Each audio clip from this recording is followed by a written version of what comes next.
raison pour laquelle j'ai créé la pétition, c'est très simple, c'est tout d'abord pour dénoncer le gouvernement et ses institutions, la façon dont ils traitent la faune sauvage. Quand je dis institutions, je parle de la préfecture, des mairies également, de la police également, qui de suite ont recours à la solution létale, comme on a pu le voir malheureusement. Le 15 août 2022 à Mérignac, il a été pris comme décision de abattre le sanglier, le petit sanglier qui était dans la résidence Ardios à Mérignac, alors qu'il existe des solutions alternatives qui sont bien mieux, qui pourraient justement prendre en compte le bien-être animal et son respect. Voilà, moi cette pétition elle a pour objectif de montrer cela, surtout que par exemple dans ce cas-là, ce pauvre sanglier allait être justement, il y avait une solution qui a été prise par des associations animales qui allaient le prendre, l'endormir et le ramener dans un milieu sauvage, ce qui aurait été beaucoup plus humain.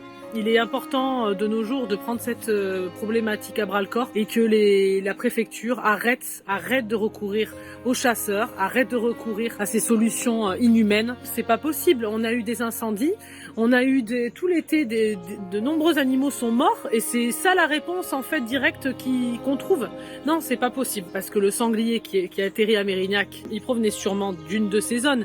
Les animaux sauvages sont en panique donc ils parcourent des kilomètres pour trouver des endroits où ils se sentiront en sécurité. Il a terminé là malheureusement. Bien sûr, il y a eu de la chasse qui a recommencé en plus dans ces zones qui ont été sinistrées et donc il faut impérativement qu'il y ait un encadrement beaucoup plus strict. Donc voilà, on est vraiment en colère et on espère qu'on sera écouté et que bien sûr il y aura des choses qui seront faites par rapport à ça dans la gestion de la faune sauvage de manière globale, qu'elle soit traitée avec un peu plus de respect parce que là c'est grave comment elle est traitée. C'est vraiment grave, c'est triste, c'est révoltant, c'est aberrant. Donc c'est la raison pour laquelle j'ai lancé cette pétition et qui a déjà récolté pas mal de signatures. Donc on continue et j'espère que ça fera bouger les choses.